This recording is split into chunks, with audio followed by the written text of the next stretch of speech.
Welcome everybody to MLS Monday. Hope you had a good Thanksgiving weekend. We had a long 4-day weekend, and Joanna is back from her vacation. Um, I am back. My brain is not. so, all right. So we got a great topic before we get into. Like you said, we've got this week and next week, we are doing farming for the future. And we've got it broken out into two parts because if you look at the MLS system and all the tools that are offered on your dashboard, we have a lot of different tools that do farming. Really just a lot of the tools that you see on the dashboard, they have multiple pieces to them that you can use the tools for, like Remine and RPR. But within them, they've got the farming aspect to it, which is what we're going to focus on. Today, we are going to go through Remine and RPR and really start out with the aspects of farming. And then next week, we will be diving into RPR and real reports. And I think it's really funny that every single farming tool we have starts with R. Yep. So don't get too confused as we go through. We've got the four different tools we're going to cover between this week and next week with you guys, and how to use them, how to filter the techie aspects of it. But we're also going to kind of talk about concepts, right? Like where do you start if you're brand new? So, Jason, if you're starting fresh, not having created a farm, done a farm, from the beginning, where do you even start when you're trying to farm? Before you dive into the tool, before you even look at it, try to figure out what tool you want to use, where do you start?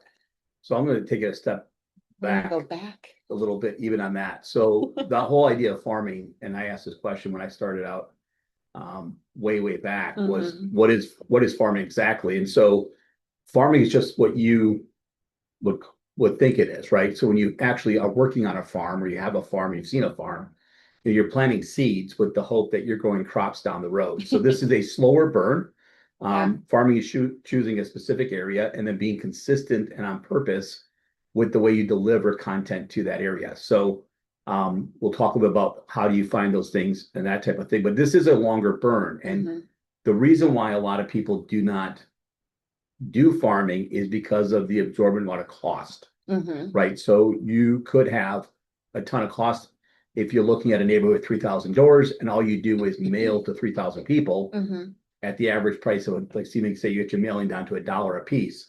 You are at $1,000 or $3,000 a month Hmm. on that mailing. And if you did even every other month, which is 6 months, it's exorbitant. So that's $18,000 a year just in postcards and content. So what we hope we can talk to you during this process of this week and next week is how do you get the 3,000 doors down Hmm. to the most likely 100 or 200 most likely to sell. Right. So that's what the tools are going to enable you to do so that if your budget is that you can do, let's say you can afford $500 every other month, you can do 500 most likely to sell and maybe cover 3 neighborhoods versus cover a fraction of a neighborhood and not knowing if they're going to sell or not. So it is a longer burn. What I would tell you from my own personal experience is it took me at least 6 to 7 months before I got that Wow. first call to pop. Hmm. But after that, it's like growing a plant, right? You grow a plant, and you put it in. This thing was a baby when we moved in here. Now it's it just grows and grows and grows and grows, but you got to tend to it. You got to plant the right seeds. You got to fertilize, you got to nurture it, and you got to make sure that your farm is going to grow and give you something in return. So when you get to that point Hmm. of like my farm's returning to me, you're going to get very busy in that Yeah. area, right? So to answer your question that you started with, as I digressed, is where do you start? And I think you got to figure out where do you want to have ownership of. Hmm. And a lot of agents will say, well, I don't want to farm this area because Susie and Johnny dominate there. Hmm.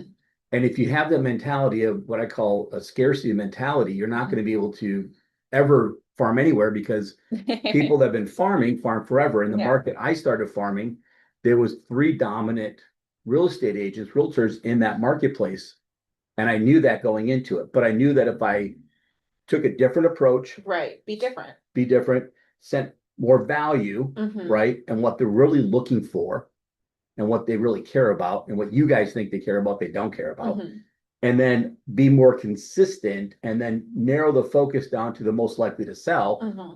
that I can now compete. And that's what this is about. I think that's great. So, like really, and especially in this county in our area, you throw a rock, you hit a realtor. Mhm. So don't. be so like in the box of thinking, oh, well, there's already a realtor here, so I'm not going to, right? It's almost better to go somewhere where there might be a realtor because maybe they've set the threshold here and you can set the threshold here. You've Right. got like a base to start from almost. Right. And I think that it's important to go to, so here's what I would tell Hmm. everybody if you're going to look at doing this, look at where you want to dominate or where you want to sell, right? There's areas you want to sell, and everybody's going to say, oh, I want to go sell in Port Royal and Naples. Well, good luck. We all did. So, but you want to sell where, I always tell people you should own where you live, first and Yeah. foremost, right? Nobody likes to wake up and look out their window and see somebody else's sign. Right. And you should own where you live. So I would start there. I remember talking to a real estate agent back in 2008, and he said, I said, why don't you own where you live? You got tons of signs throughout the country, throughout the county. And he said, I don't want to be knocking my door about bad service. I'm like, well, if you got to worry about that, Yeah, you're then probably in maybe the wrong change your business. service. Yeah, you're probably in the wrong business, right? So, you should own where you live. So pick a place where you want to dominate, and maybe it's within your niche. Maybe it's an area that you feel, maybe it doesn't have the competition that you think Hmm. it does. What I look at, and we'll talk about this as well, is if you're going to invest the money Hmm. on the right properties are most likely to sell, right, through algorithms and things of that nature, and you're going to spend the money to be different, be consistent, you have to have a high enough turn rate Hmm. that you can make money at it. Because if you're going to dominate a marketplace or get into a marketplace and farm that may, be 500 doors and you get it down to 50, most likely to sell. Hmm. But let's say that house, that neighborhood only sells, list 3 or 4 properties a year, you're It's going to going to be a slow starve, turn. right? It's a slow turn. You're going to starve. So you got to look at turn as well. It's got to make sense. It's got to be a neighborhood that's got it's got to be a little bit of fluid to it. And we'll talk about how to find those numbers Hmm. on what is selling. You can dive deep, and it actually brings another tool in, which is Agent 3000, Hmm. on what they bring to the table as far as by zip code sales and Domus analytics and those types of things. Figure out where do I want to spend my time and money? Where am I comfortable selling? And then focus on that. And I would tell you, turns sales are important. I think in order to make money at this, you have to turn a neighborhood. A minimum of 5% of the homes should should sell, not be for sale, but should Yeah. sell within 12 months. So that's what I use as 5%.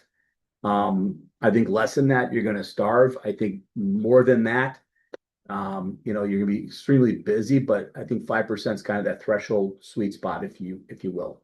So looking at when we get into these tools, you want to look at, okay, how many doors are there in whatever area you may be doing? Maybe it's a zip code, maybe it's a subdivision. Focus on location first, right? And then say how many doors are there, and in the past 12 months, how many sales have there been? And does it pass? Your thumb is 5%, 5%. or what you guys might be more comfortable with. So after that, right, you're basically saying first and foremost, location. That's going to determine where we start. But what filters are you looking at once you get into these tools, and what are you applying? Talk a little bit. You've already kind of noted to the sales score, Mhm. the likely to sell score, and what other filters is it that you're looking at? So I think for whatever you want to do, again, this would be different for every single Hmm. individual person on there, but you can basically filter by, and we'll see this in a couple minutes. You can basically filter by a lot of different aspects. You can filter by price point. Hmm. So there may be stuff for you like, okay, in order for me to make sense on the investment, and let's say your postcards are $1, you're spending $2 a month on your mailers, and your mailers are unique. Let's say that you found a postcard provider that made house shaped jumbo size postcards, right? Which Love stick out different. So even if you had competition and you come into the market and you're different than what your competition is doing, now they see this house. And maybe it's the information that they want on their card, right? They want to know what's sold for the last, month or Hmm. two, what's for sale and what's happening around the area just from a market perspective. And maybe there's a QR code to a YouTube channel on there, right? That you got videos about what's happening in the marketplace.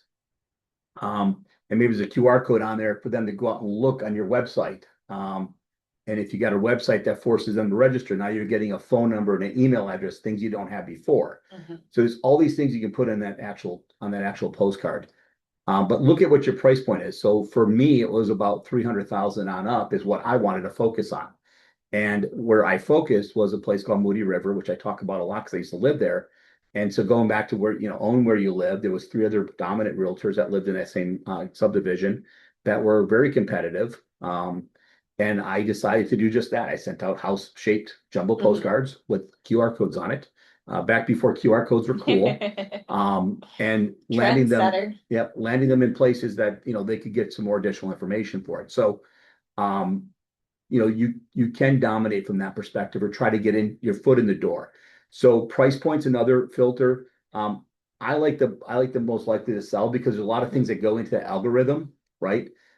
It takes out when they bought the property. It does not make sense for me to send a $2 postcard to you if you just bought in the last 6 months, right? Mhm. The last year maybe, but maybe at 14 months it kicks in and now you're on the list. But that algorithm's got a lot of things that are inside of that you don't see. They focus a lot, we've kind of sat down years back when we signed on Remine, which is one of the tools we're going to open up. They focus on like what that address has subscribed to, right? Like if they are taking out like home equity loans for improvement, or if they started getting like certain mailers for, maybe Home Depot. They talked a lot about that. And it's really kind of almost creepy how much data they've collected into these different algorithms. You're going to see where they say, hey, this person is like a highly likely to sell, this person is a lowly likely to sell. It is not just about the time of purchase. We all say after 5 years, start going after these people. It is about all of their behaviors that are linked to that address.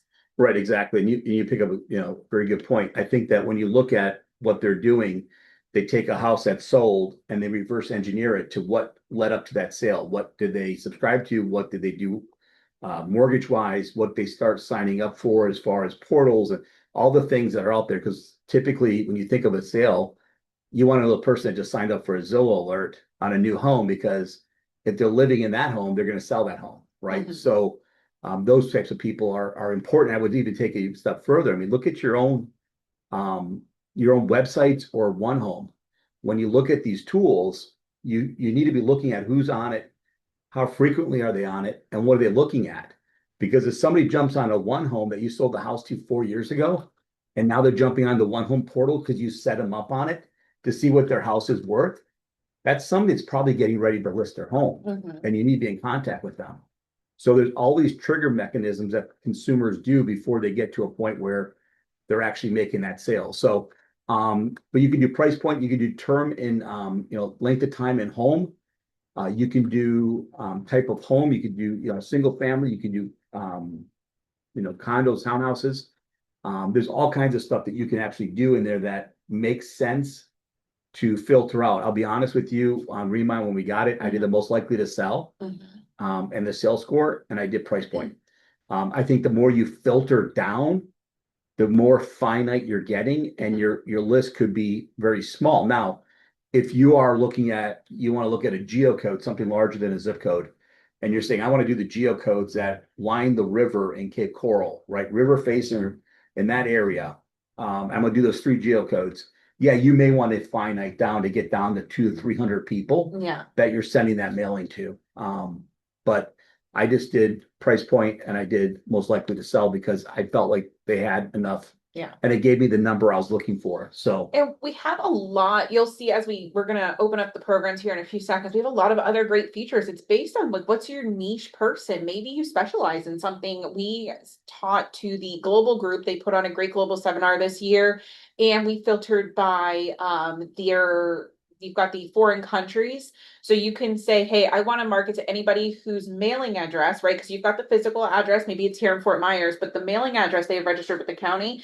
Hey, I want to go to the people who are in Canada. We had a lot of people from Germany in the crowd, and they wanted to go after, German clients because they spoke German or whatever country it may be. So maybe that's your niche, or maybe it's filtering by properties that specifically are waterfront, whatever it might be. So, right, golf aside course. from Yeah. your location and your price point, like that's going to be your main base. What is the specific type of person, or, that your niche is? What's the seller that you work best with? Right. And I think when we get into the tool, we'll also talk a little bit about expireds Hmm.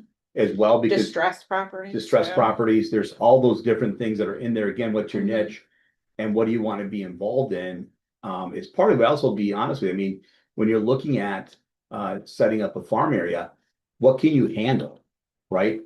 I would start with a group of people that you can actually deal with. If you've got 200, if this really worked out for you and your material's great, Mhm. your branding's great, you're hitting the top 200 that are most likely to sell, Yeah. can you handle 10 listings or 14 listings at a time? Or are you going to implode? Do you have Mhm. the infrastructure set up that you could do that?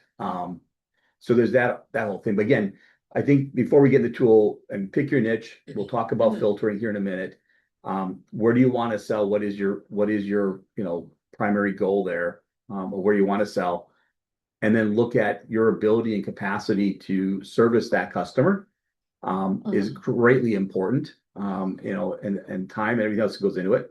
And then also look at your what are you going to give them? What's the value proposition, Mhm. right? In that. And then I'll also parlay this into two other things. One is Okay. what else can you provide them? So when I lived in Moody River, we had once a quarter we had a chili cook-off. Once a quarter we had a car show. Mhm. Once a quarter we had a book club, whatever. And so you had all these different things because I lived there. I was invited to it as an owner, but I was able to go and I was able to wear branded merchandise where they're like, oh, that's the guy from that company. You're the realtor that sends me this information. Mhm. Not everybody got it. Like, well, I don't get anything from him, right? So you'll Yeah. have that kind of conversation. But where you can be in the middle of it and be the center of attention in a community where you have that ability, Mhm. it's golden because that's almost like icing on the cake. The second thing about this too is for you out there that want to get into property management, right? Or brokers allow you to get property management. This is a great way to farm property management prospects. Mhm. People that don't live in their house, Yep. right? There's a People that filter get for it. yeah, people are out of town, whether it's out of country or out of town. There's a spot for that. There's a space for building up a property management division, which I did. I built it to 150 doors, and I did it mostly through at least the first 50 were clients that didn't want to deal with other property managers. So I got into it by force. But there's a sweet spot where 150 made a lot of sense profitable Mhm. wise. So I wanted to scale it. I used Remine to scale it to that. Yeah. So I love that. It's more than just the postcards, right? We're going to show them how to do that, but it's definitely more than just postcards yeah, if and you could farming. be there and have a presence. And at one time I actually brought in an Are ice you? cream truck into one of our socials and had it branded to me. I put my magnets all over the ice cream truck and Mhm. I had given free ice cream for the 2 hours of the social. And it was great because it's giving back to that. It's not only just you're here for a sale, it was giving back and pouring back in your community as well. I think your MLS team would enjoy an ice cream truck. Okay. All right, so let's hop into these tools. You have anything else to cover before we get in No, I here? think we should hop Okay. in and let's look at this. And All people are right. probably sitting on the edge of their seat. I know they're like, I am. let's go. All right. We're going to start with Remind for you guys. And I know we didn't say at the beginning, but through this, if you have any questions, use that Q&A down below.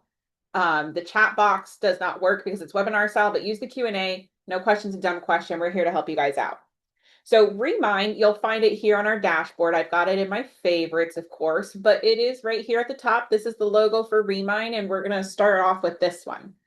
When you click into Remind and you open it, you'll see a dashboard here. I've got a lot of different things going on, property notifications, listing updates, stuff that I've been following. Yours might be blank if you haven't used it before. But where you want to start, because we're just going to focus on the farming aspect today, is this search button right here. Now, if you've been in here before, it will save anything that you were previously searching. So I'm going to go ahead and clear everything so that you can see it nice and fresh from the start. The search is very simple on the eyes. You've got the map version here. You've got your tiles for any results showing up here. You can specifically just pull up an address. These property reports have a lot of information in them. It's pulling information from MLS, from the tax roll here, which would be like LIPA for Lee County, and several other places, which we'll go through.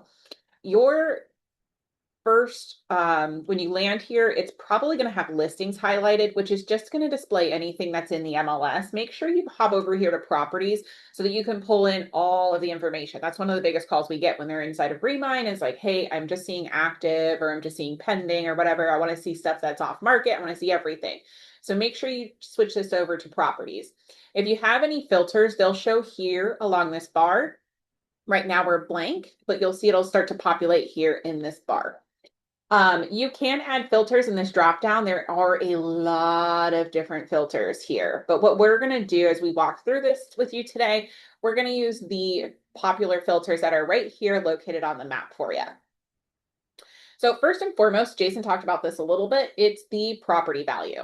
So you can put in a minimum or a maximum if you would like to, or you can select any of these pre-selected ones. So you said you like to do anything, what, 300 and up? 300 and up. Yeah.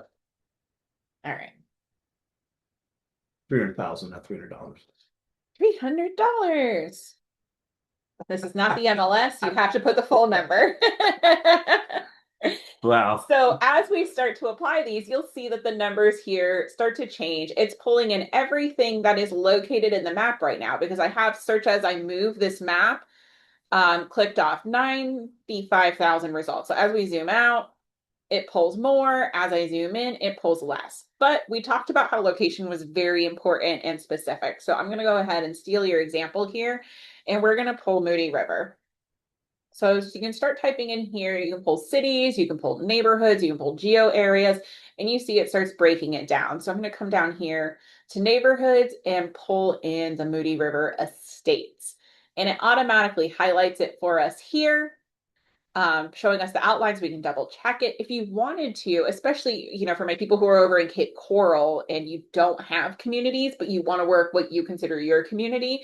You can use these tools here to draw a map around. Maybe it's your block, maybe it's, whatever you consider your little corner of Cape Coral, wherever you are, you can use that instead of specifically pulling up an area. If you want to pull up a whole zip code, geo, maybe it's an entire city, you can do that here, but we're going to use Moody River for today. So now we can see that in Moody River, we've got 623 that have anything that's 300,000 and up. If I come back here and clear this, we can see exactly how many doors overall. I'll just say property value. We'll get rid of this. Yeah. Right there. So overall, they've got 860 doors. And this kind of goes back to when you're talking about the turn rate. So if you wanted to go out there and see, maybe go into MLS, see how many sales there are versus how many doors there are, that will help you calculate that. Yeah. So 45 would be, 10% of 86 divided by 2 would be, 43, 45 45 sales for the year. Absolutely. So you go back in MLS, you put Moody River, all properties, right? And then you do the amount of sales. You'll find that this is probably closer to 10%, but nice. There we go. And you can see as we apply the filters, they show here at the top. So if you need to remove anything at any time, you can just press that X. And our number will continue to update here to show us exactly how many we have. So you can continue to apply filters until you have that sweet spot of numbers that you want. Jason talked earlier to, trying to calculate how many doors, how many people do you want to go after versus like what your budget is. This will kind of help you work through and figure out how far down you want to filter, and you can keep an eye on these numbers here. Home equity is a great filter. It'll show you what they believe the home equity is in the home based on what the reported mortgage is and how much that home is worth.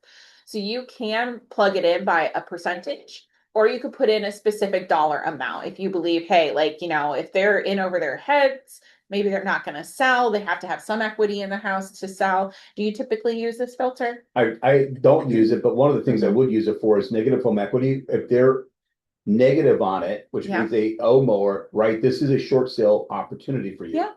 So go in with your favorite mortgage. Yeah, if you've done short sales before, it's a great way to again pivot the marketplace. But negative equity is something I would look at as well. And the equity position too plays into it. You'll get down to where it talks about some other things that I think are important, but home equity, if this is something that you feel like if somebody's got enough equity, they're willing to move, it's a great opportunity. Awesome.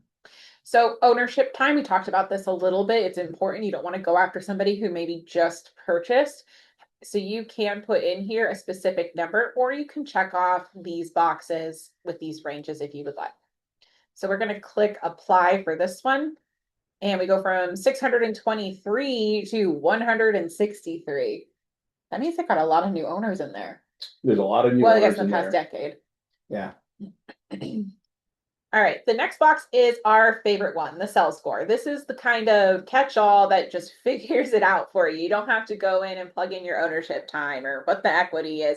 It does all of that calculating for you and kind of just gives you these three boxes. So we'll go ahead and plug in. What do you usually do? High and medium? Let's look at high. Let's look just at high go high and apply. and medium? No, Just high. let's do high and let's apply. You're gonna see that there's three houses on the high. With And the which is other good. filters. Right. Well, take out the other filters. Take out the ownership. There we go. Okay. So 20 people are So ready to sell. 20 people when you do the high. Now, this could be good and this could be bad. This could be okay. I'm Moody River. I'm going to sell 20 postcards.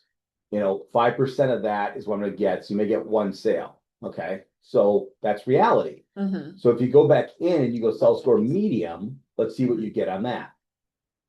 So this is how I did it. I went to sell score first.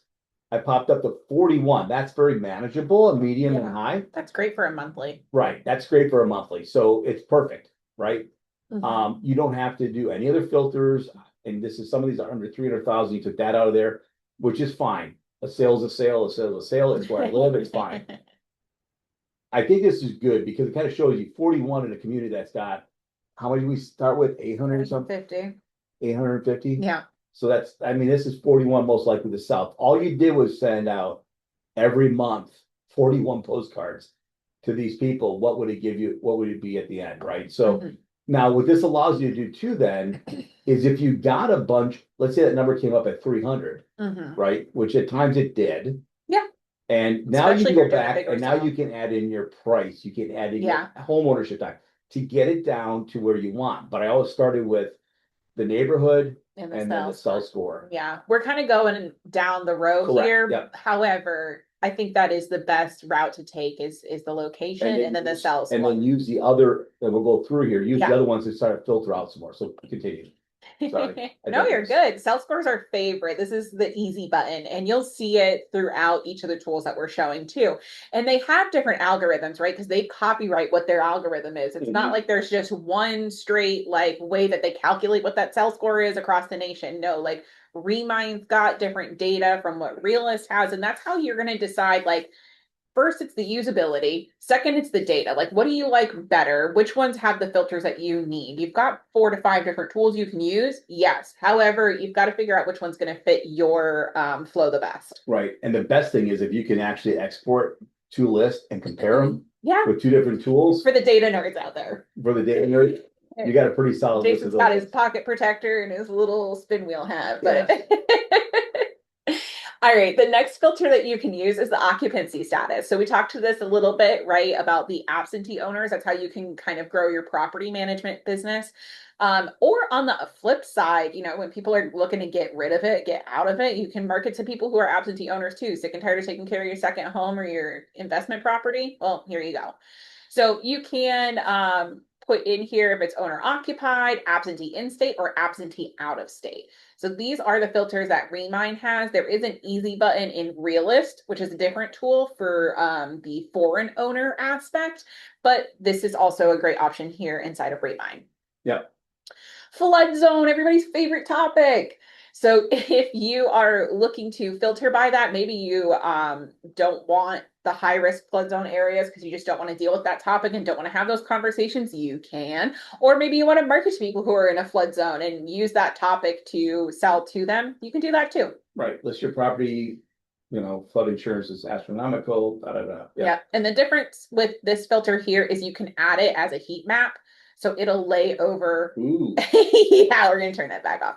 But if you wanted to, you could show the flood zone boundaries as you're working your market as well, just for a point of reference. Building type. This is great because I know when I was in the market, I hated condos. And we've got people out there where they're like, I'm the condo queen. I do condos all day. Good for you. I don't want to deal with them. So you can filter it out: single family homes, the condos, the townhomes, multifamily use, or if you've got all those special use properties, the other button is there as well. Land use. It's got all the land use codes here for everybody who's working in the rural areas. Maybe you just want to focus on residential. Our commercial people, we've got a commercial button there, but they've got the farm, lot and land, entertainment, utility, and all those different things plugged into here. Yeah, this is great too to reverse prospect in a way, if you think about it. I mean, farming is the topic today, but not to get too far off of it. If you have somebody that, like, hey, I need 10 acres, Yeah. right? You can literally look at the entire county and say, go to land, go to people that have been on it for a long time. They may want to get out of it, Yeah. right? It may not have a house on it. But if you're looking for stuff, this is a good way to find stuff that's not listed Niche.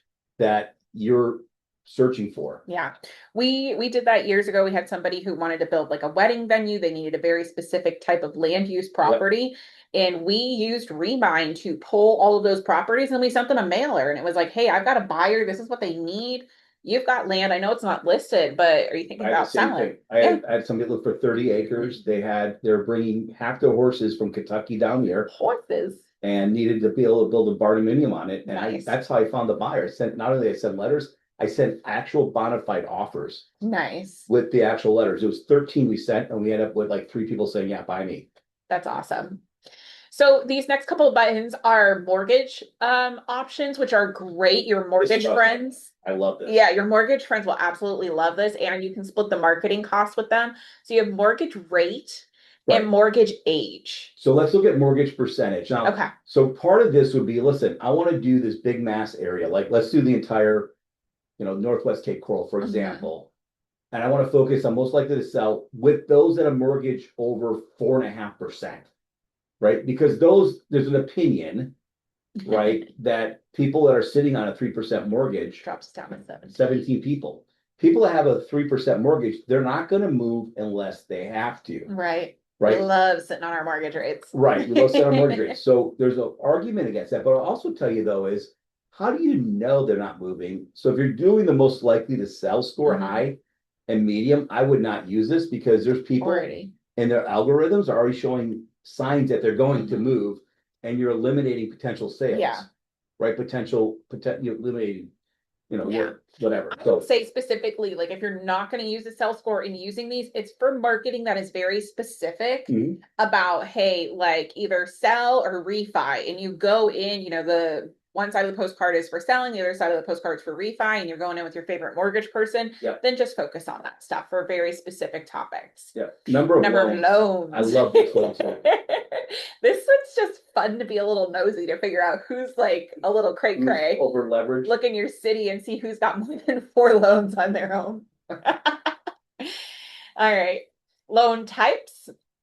Now, so all this stuff is also very new too. They added this stuff. Yeah, the loan feature. So before, I think it was just the percentage in years. All of these filters are newer. So if you haven't used it recently, you're like, what? And this is really cool for those of you who like focus on veterans. You can filter by the VA loans. Well, VA loans are also transferable. Yep. So if you're looking for a veteran coming down here, this is where they want to live, and they want to transfer a loan, you don't know that person may not have their house on the market, but you can do most likely to sell in Lee County with a veteran loan and start mailing them, right? So the original loan amount that they got for the home and the last sales price of the house. So this kind of gets specific down into the numbers if you're looking for, something really, really niche. You kind of already are using some of these if you were filtering for the equity in the home back up top. But if you're looking for something specific on how much they sold the home for, you can use those filters here. We talked a little bit before about the distressed deals. So for those of you who are working short sales or foreclosures, we get a lot of calls about those lately. I know for a little bit, it was a hot topic. Everybody was like, oh, those numbers are going to go up. We pulled the data. It wasn't really moving too much, but if that is your niche, then you can filter these by anybody who has Liz pendants, notice of default, notice of foreclosure, and notice of trustee. Yeah, the hero you could be if somebody's going through a hard time. And sometimes pride, when I did short sales and foreclosure, a lot of it was pride, right? Gets in the way, and you can send them a very sympathetic letter that you understand, and them getting out of the situation. A lot of times these people do have equity in the home, a little bit, right? Might not be a ton, but it's easier. And I remember I just got on a station at Kids and Cornhole with a past client. And, this house that was sold had equity and it wasn't a ton, but it had 30 or 40,000. If they come into a list pendants and foreclosed on it, you lose all of it. Yeah. Right. So if you have a way that you can really communicate that to the consumer, right, which matters in this, that you can help them move on. And they may not want to leave that home. There's memories and people grew up and whatever. But if you can take the emotion out of it and the ego out of it, and the pride out of it, Yep. people will gravitate, but there are some in there. It is a very specific niche. It is. So, and then the last filter you have down here is cash buyers. So you either turn it on or you turn it off, and that'll just show you who purchased their house cash, no loan. Right. Cool little button there. So once you've applied all of these filters, and again, there are a lot more very specific filters, bedrooms, bathrooms, year built, things like that, up here in this drop down that you can use. And I would use those more for buyers than Yes. you don't care if you're Yeah. listing a For the three-bedroom. farming, this is going to be your sweet spot right Correct. here. So once you've gone ahead and you've filtered down and you've got exactly what you need, let's talk about what you do with this data, and the different options that you have. So you've got all of your properties running down along here, 41 results. If you want to, you can poke in and out of these properties, open them up, look at all the data if you're doing research and things like that. But you've got two options here. You want to select all of your properties. And then I want to take a minute and talk about the difference between a saved search and a cart. We've talked about this inside of Matrix and a couple of other tools. Most of your tools across the industry use the same verbiage. You have a saved search and you have a saved cart. A saved search is basically saving the data that you've plugged in. It is saving this criteria here. And then every time you go into that saved search, the properties could be different based on who fits this criteria, right? So this is your constant, but the properties flow in and out of that bucket based on whether they still fit that need or not. Your cart is going to be property specific. So it's not going to apply that filter every time. What it's going to do is it's going to take these 41 properties, it's going to put them in a cart and just allow you to watch them. So maybe they sell like next week because they were a high sell score, right? They sell next week. You come back out, you look at your cart in a month from now and it's a low sell score. That property is still going to be there. So the saved search allows you to monitor the data. The saved cart allows you to monitor the property. Okay. Because that is just something that really kind of confuses a lot of people. So hopefully that makes it clear as mud. And I like to use both of these, and I'll let you talk to it in a second, but I use the saved search because that's what I'm going to mail to every time, right? Because I want the freshest data. So every time I come out here and I pull a list to do postcards, I'm going to do it based off of the saved search. But I also add it to my cart with a date. I'll say list pulled December 1st, 2025. Because I like to go into my carts to see like what those properties have done. Like I'm out here doing a lot of marketing for 6 months. I want to go back into my carts and see how many of those sold that wasn't with me. Is it me or is it that the properties aren't moving? Like it helps me analyze it with the carts and watch the properties, but the saved search is really what I'm working out of. Yeah. And on the right-hand side, you scroll down on the 41 selected. There's a sale close 63 days on 63 days on market there. I'll give you some history. Yeah. Off market, that one's a high, so it's got the high mark on it. Yeah. So you can deselect them if they've sold recently. Yeah, medium, that's a medium. Or if it doesn't fit your price range. You know, if you didn't use the filter here, you kind of got this like bird's eye view. Right, exactly. 83 days on the market. But you will find on some occasions, which I found, I wasn't surprised by it, but I was kind of miffed, was that I had a lot of expires in some of these. Yes. So they were high, sales score. Well, they're on the market, but they expired. Those are great as well. They haven't been relisted, so they're fair game. Your status button is right here, and you can, if you're going after expireds, Jason talked to this earlier, that button will be right there for you. Yeah, it's a great way to go after, and it's got a high sales score. People need to move. It doesn't matter the other filters, and you got a way to go after expired listings. And a lot of the time, the reason they expire is typically because of price. Or we're seeing a lot of this. We're seeing a very short time of listing agreements. Yes. Right. And that's none of our business, but that's what we're seeing. Normally we'll see longer listing times. Some of these listings are like 60 days and they're expiring. So yeah. So we're going to go ahead. I'm going to do a saved search so I can show you guys, how to pull that data and how to market to them. But I just want you guys to understand the difference between these two. So we're going to do a saved search. And we're going to say class 12, 1, 25. I will say this as you're going through that process real quick. As you go through these, and you people are probably a lot more organized than I am. It took me a while to realize a code that I use for saving everything that I use universally across the MLS. So I can go back to it. And it included the date, what it was, but I knew it was like what it was, the date I did it, and then what I used it for. Because if you use this all the time, you may have 50, 60 searches on here, right? Yes. So once you've added your results into your saved search and your carts, you'll be able to find both of those here on the side. Right now we're in the search tab, but you can go to the saved searches. We'll see that this class is here. So kind of just to jump off topic for a second, if you wanted to share this with buyers or you're working that aspect, which is not farming, this is something that you can set up a search for them and set up mailers to go out to them as well. And then here in our carts, we'll find our list as well. And we'll see. You got expires in there, you get cancels.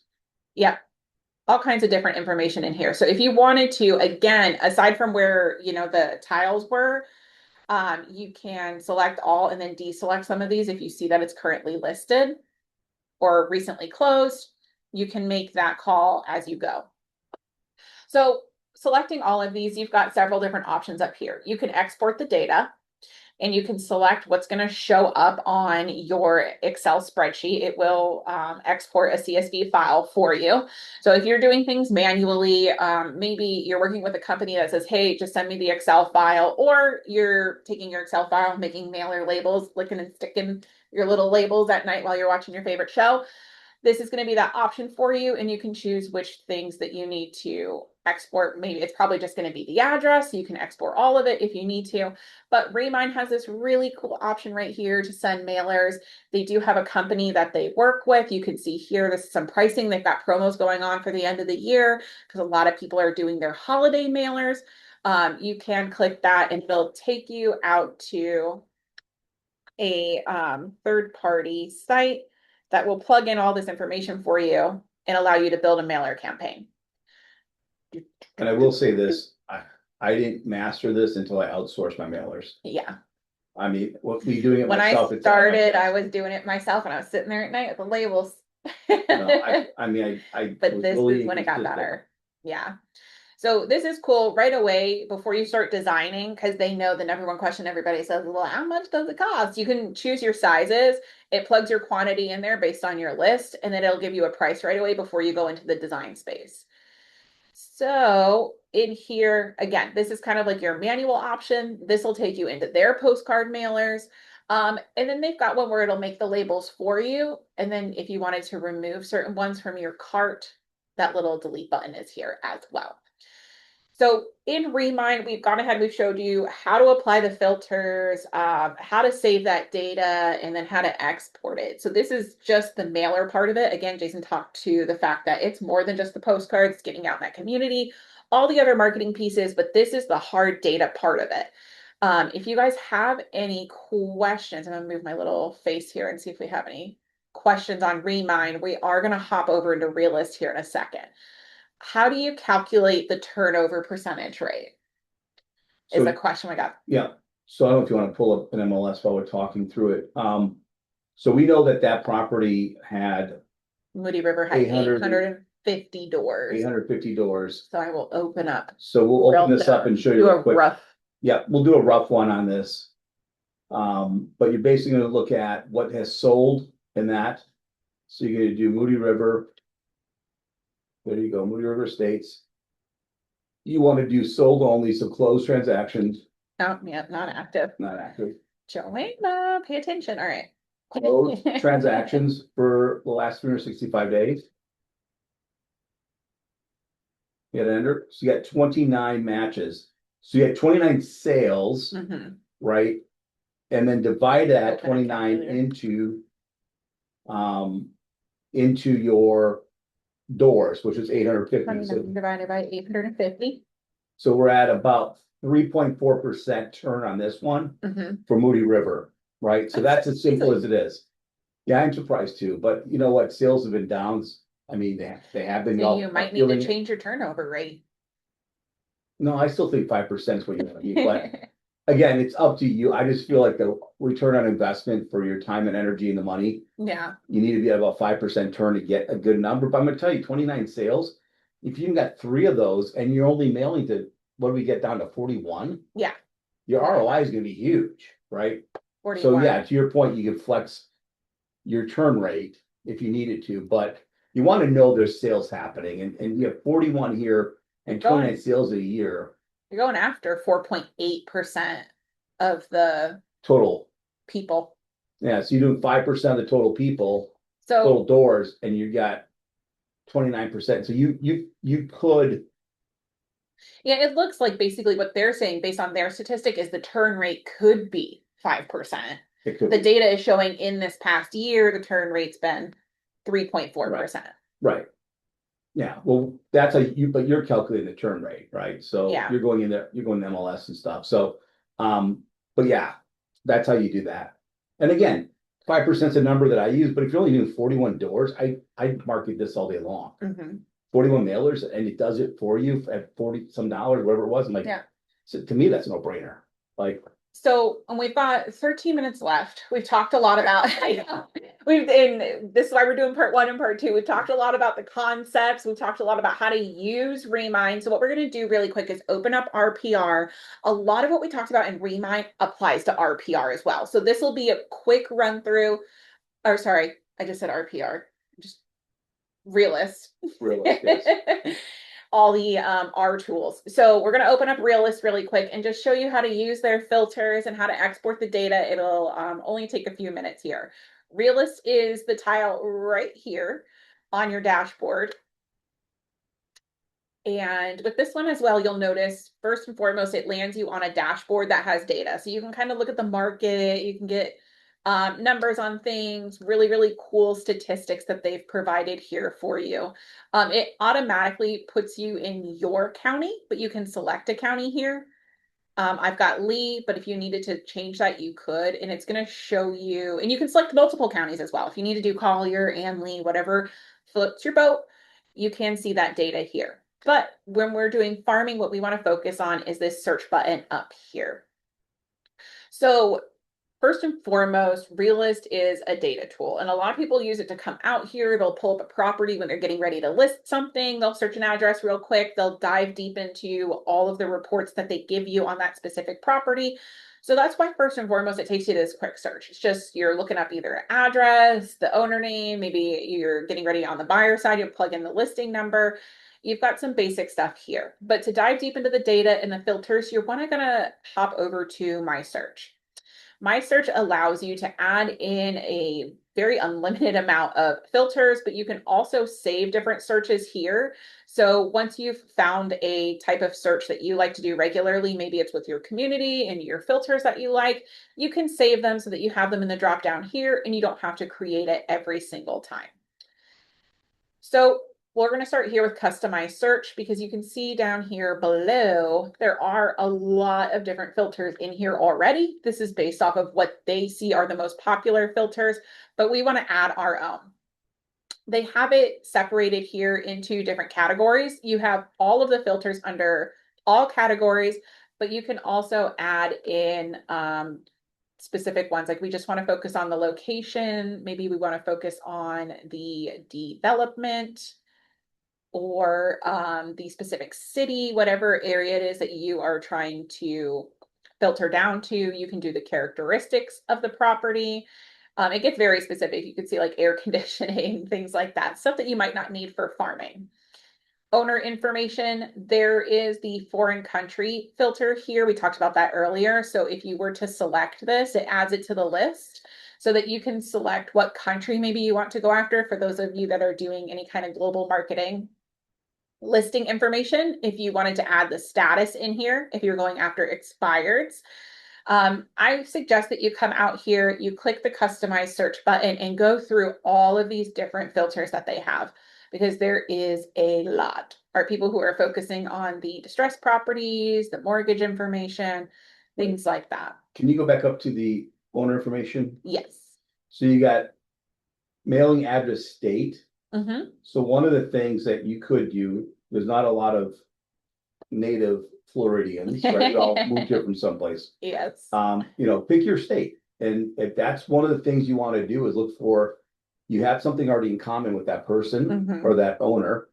So if you're doing expireds and, expired with owners in Minnesota, Mhm. right? You could do that, and then there's your connection as a former Minnesotan. I know that property down here, whatever it may be, but there are ways here to look at this information differently. Foreclosures on here as well, foreclosure indicators. Yep, I am trying to find the development. They've got like community name, they call it something different. They've got neighborhood code. There also is census information in here. If you've got like if you use the census codes, I've noticed that's a new filter that they've put in here. Um, what we'll do for this one, we'll use the zip code is already on there. Yeah. So you'll notice running here along the side, it shows you what filters they already had, plus the ones that you've added. So if you want to get rid of the fluff, you can get rid of the different ones that are in here that you might not need. We'll keep zip code, we'll keep city. Oh, there, it's already on there. That's why. Subdivision is what they use instead of development name. Building square foot, recording date for the sale, year built. Lots of different filters already in here, and I kind of want to clean it up so we've got a nice, simple search. And you can see they've already put cell score in here. That's something they have in here as well.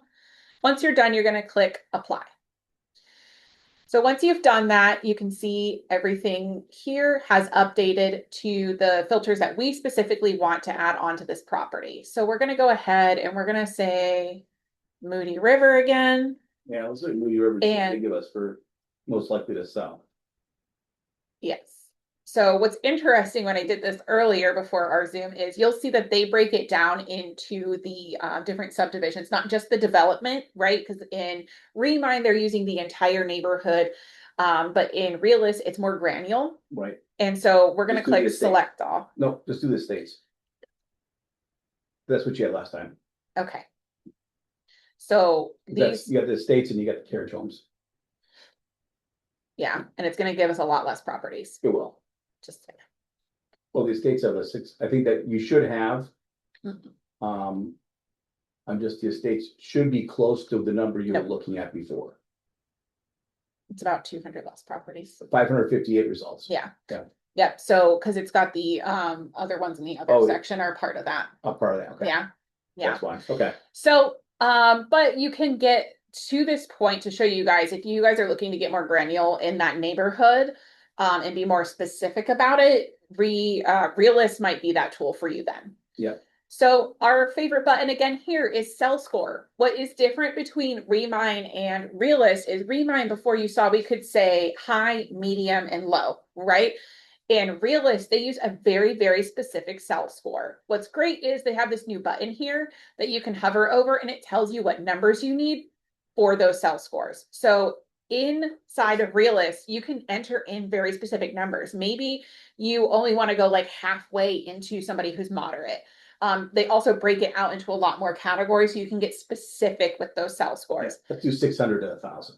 It looks like FICO scores. It does. 600 to 1,000. All right. Narrow it down and see what we've got. 102. 102. Yeah, because we've widened that range, right? Before we were just looking at the high and medium. This one is a wider range. So if you're looking to get a little bit more specific with those scores and with the data, Realist may be the tool for you. If you're looking for something simple, you want to just press a button, Remine's going to be that tool for you then instead. Right. And I'm not going to apply this filter. Oh, can you go up and just for kicks and grins? I know we're on time over here, but you're good. For me, can you go back up and look at let's do the super high, ultra high ones. Oh, these ones. Yeah, okay, so let's do 625. Let's do the high one. Just very 831. Yeah, let's see what that is. That brings you down to your 41. Oh, boy, one. Well, if you think about it, when we did high on Remine, it brought us like so do the 625 and let's see what that is. Because you got to figure most of it would be in that. We have much fun with this. 36. So that's close. You're pretty close, right? Yeah. So it's apples and apples, but that one's really ready to go. Don't knock on that when you got the call. Everybody write down that address. Everybody call them. All right. Yeah. And I really like Realist because you can get very, very, very specific. So for those of you that like the details and you like to get into the data and stuff like that, this is going to be the one for you. And just to show you guys how it worked, because our global class really, really liked this feature, the foreign country, you can click this to select from list. And basically, it has all the countries here listed. And this would be where they say that their country of residence is. So their address the address physically of the property is in Moody River, but on the tax record, they are recorded of living in Spain or Sweden or, whatever your niche is, you can find your country. You can select multiple as well. I know we had somebody in the class, they were like, I speak 5 different languages. Then we were added all the countries and they went after those people specifically. And they wrote their postcards to foreign countries in those languages. So it'll filter down those properties based on their country of residence for you, if that's something that you're looking to do. So once you've applied all of your filters and you have all of the data that you want here, you've got your options down below. Same concept we had in Remine. You can export your data. A quick export is just going to give you what they believe the data is that you need. Customize export is going to allow you to select which fields you want inside of your Excel spreadsheet. So you can see here, this is what they've already had listed, and then you can edit those out and it will tell you how many are in that export and then what your remaining export is. You've got, was it 500? 5,000. 5,000. Oh, it's right here. 5,000 a month. Thanks, Jason. That's why you're here. So you can export that data if you need to like manually send it off to somebody. You want to make your own labels. There is also the labels button. So they will just create those labels for you. They've got the 3 formats there already. If you're using these. The Avery 5161. 5161. Is that what you use? Yeah, I use that 5161. Those are big labels. I use those big little postcards. tiny ones. Okay, jumbo postcards over here. So you can say use mixed case, use all capital letters, but this is the important part too. Do you want to use the tax billing address or the physical property address? That's important. Don't use the tax billing address. Otherwise, if it's a rental, it's going to go to the renters and they're not the ones. Or if they're not there and they don't have it forwarded, you're going to lose a lot of prospects using that property address. Unless you're trying to get to the renters, right? Maybe you filtered it out and you say the first time home buyer. Yep. Yeah. The first time home buyer. And then I want to go after the renters that are in there and say, hey, I know you're renting right now. Let's look at buying. What does that look like?